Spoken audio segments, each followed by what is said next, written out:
ஓம் சாய்ராம். சாய் வணக்கம். என் அன்பு குழந்தைகளே, இன்று நீ இங்கு என்னை தேடி வந்திருக்கிறாய் என்றால் அது தற்செயலாக அல்ல. உனது மன பாரத்தை தீர்க்க, உனது கண்ணீரை துடைக்க நானே உன்னை இங்கு அழைத்திருக்கின்றேன்.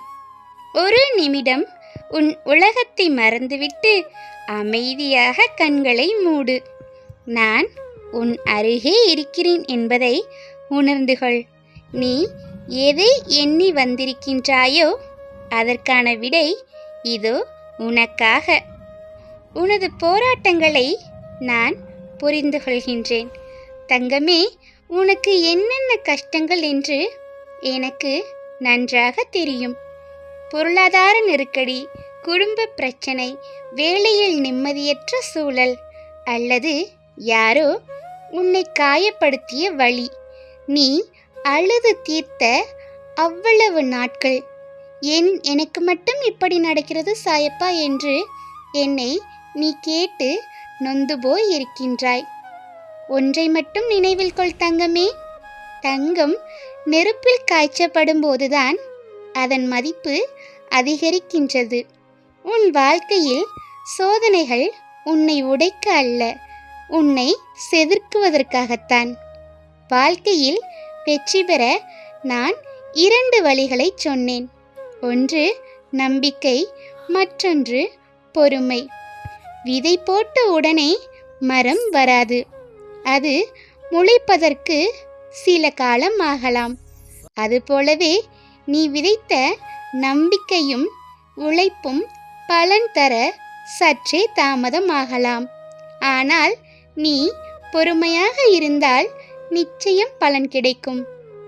ஒரு முறை ஒரு பக்தன் என்னிடம் வந்து, பாபா, நான் நிறைய பிரார்த்தனை செய்கிறேன், ஆனால் எதுவும் மாறவில்லையே என்று கேட்டான்.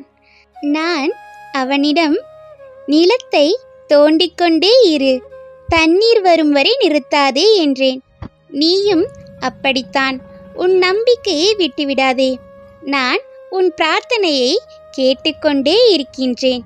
உன் கர்ம வினைகளின் அழுக்கு நீங்கிய பிறகு உனக்கு தேவையானதை விட நான் அதிகமாகவே தருவேன். நாளை என்ன நடக்கும் என்று கவலைப்படுவதை நிறுத்து. உன் கவலைகளை என்னிடம் விட்டுவிடு. நீ செய்ய வேண்டியதெல்லாம் இதுதான்.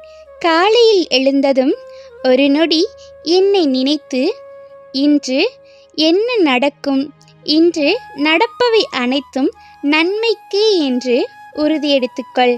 உன் கடமையை செய், அதன் பலனை என்னிடம் விட்டுவிடு. நடந்த கஷ்டங்களுக்கு நன்றி சொல். நாளை ஒரு புதிய விடியல் பிறக்கும் என்று நம்பிக்கையோடு உறங்கு. எந்த ஒரு உயிரட்டும் சூரிய உதயத்தை தடுக்க முடியாது. உனது சோதனைகளும் அப்படிதான். அது முடிவுக்கு வரும் நேரம் வந்துவிட்டது. தைரியமாக இரு, நான் இருக்கின்றேன் உனக்கு காவலாக. உன்னோடு நானும் பயணிக்கின்றேன். மீண்டும் ஒரு முறை சொல், ஓம் சாய்ராம். இந்த நம்பிக்கையோட ஒவ்வொரு நாளும் விடியட்டும். உங்களுடைய வேண்டுதல்களை கமெண்ட் பகுதியில் பதிவிடுங்க. நம்ம அனைவரும் இணைஞ்சு பாபா கிட்ட பிரார்த்தனை செய்வோம். இந்த சாயப்போட வாக்குகளை நீங்கள் அனைவரோடு பகிர்ந்துக்கோங்க. ஓம் சாய்ராம். சாய் சரணம்.